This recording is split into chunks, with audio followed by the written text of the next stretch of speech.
Hello everyone, Rumi's Kitchen channel লৈ আপোনালোক সকলোকে আকৌ এবাৰ স্বাগতম জনাইছো। আশা কৰো আপোনালোক সকলোৱে ভালে আছে আৰু ময়ো ভালে আছো। আজি মই আপোনালোকৰ ওচৰলৈ আকৌ এটা নহয় আজি আসলে দুটা ৰেচিপি লৈ আনিছো। তেনেহলে ৰেচিপি দুটানো কি বাৰু বলকচোন চাও। মিছা মাছখিনি ভালদৰে সাফা কৰি ধুই লৈ এতিয়া ইয়াতে নিমখ আৰু হালধি এইখিনি ভালদৰে সানি থৈ দিম। আৰু অকমান জলকীয়া গুড়িও দি দিছো। হলে মাংসখিনিটো মই নিমখ হালধি আৰু অলপ ধনিয়া গুড়ি জিৰাৰ গুড়ি গোটেইখিনি দি ভালদৰে সানি থৈ দিম। হালধিখিনি দি দিলো, অলপ জলকীয়াৰ গুড়িও দিলো, ধনিয়াৰ গুড়ি আধা চামুচ দি দিছো আৰু জিৰাৰ গুড়ি আধা চামুচ। এইখিনি এতিয়া ভালদৰে সানি আধা ঘণ্টামান মানে ৰাখি দিম।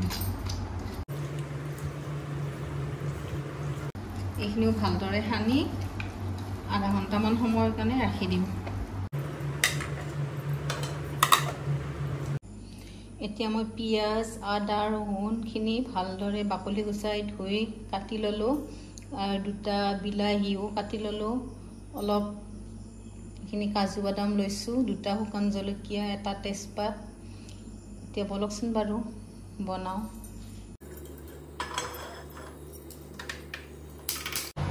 এতিয়া মই ইয়াতে তেল দি দিছো, সৰিয়হ তেল।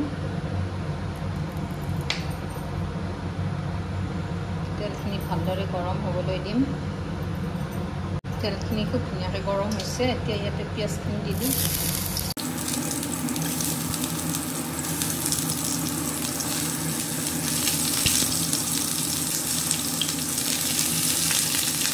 পিঁয়াজখিনি অলপ ভাজি ল'ব লাগিব।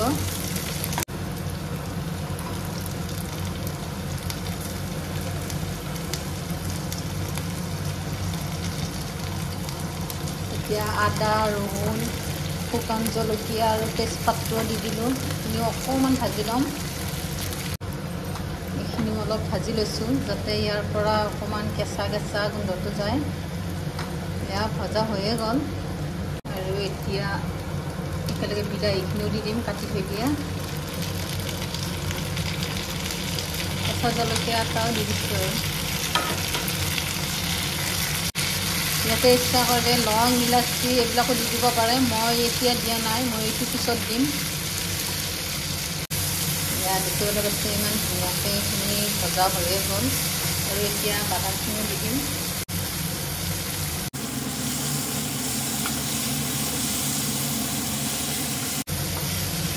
এইখিনি এতিয়া মোৰ ভজা হৈয়ে গ'ল।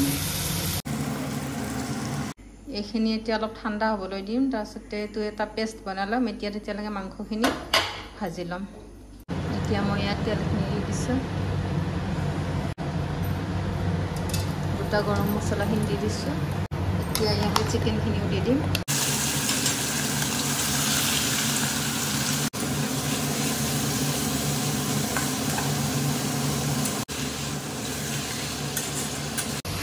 মাংসটো মেৰিনেট কৰাৰ সময়ত অকণমান নেমু চেপি দিছিলোঁ। এইখিনি দেখুওৱা নহ'ল। আপোনালোকে ইচ্ছা কৰিলে অকণমান নেমু টেঙা চেপি দিব পাৰে। অলপ নেমু টেঙা চেপি দিলে ভাল লাগে আৰু খাব পিছত।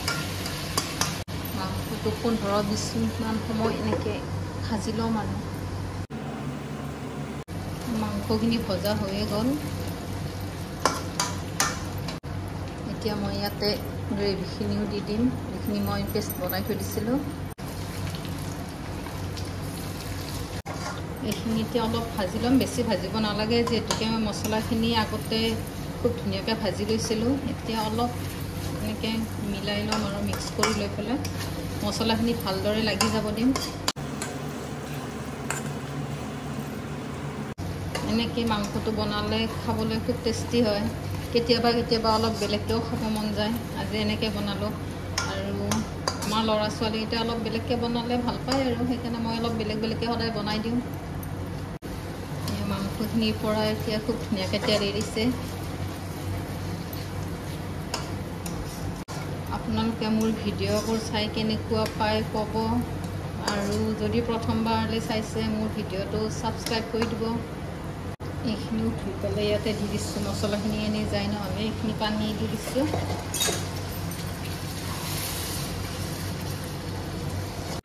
অকণমান পানী দি দিছোঁ। আপোনালোকে নিজৰ জোখমতে দিব পানীটো। মই অলপ দিছোঁ যিহেতুকে আৰু অলপ দেৰি উতলিব লাগিব আৰু অলপ কমিব লাগিব ইয়াৰ পৰা, আৰু 10 মিনিটমান সময় মই উতলিব দিম। নিমখ আৰু হালধিটো মই একেলগে মাংসটো সানি থৈ দিওঁতে দিছিলোঁ, এতিয়া দিয়া নাই, লাগিলে পিছত চাই দিম। এতিয়া ঢাকনিটো লগাই আকৌ 10 মিনিটমান সময় কম জুইত সিজিবলৈ দিম। অকণমান নিমখ দিব লাগিব, নিমখটো অলপ কম হৈছে।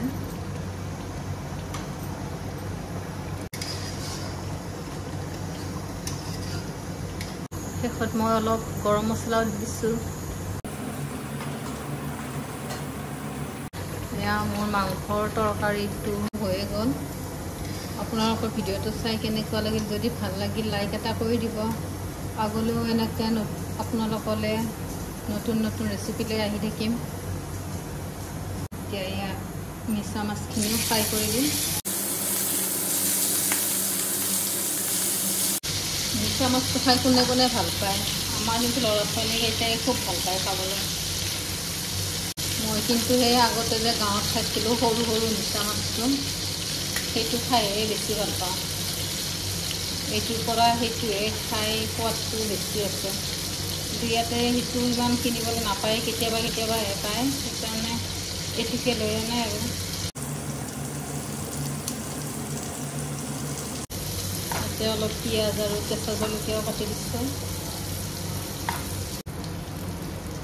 এয়া মোৰ হৈয়ে গ'ল মাছ ফ্ৰাই।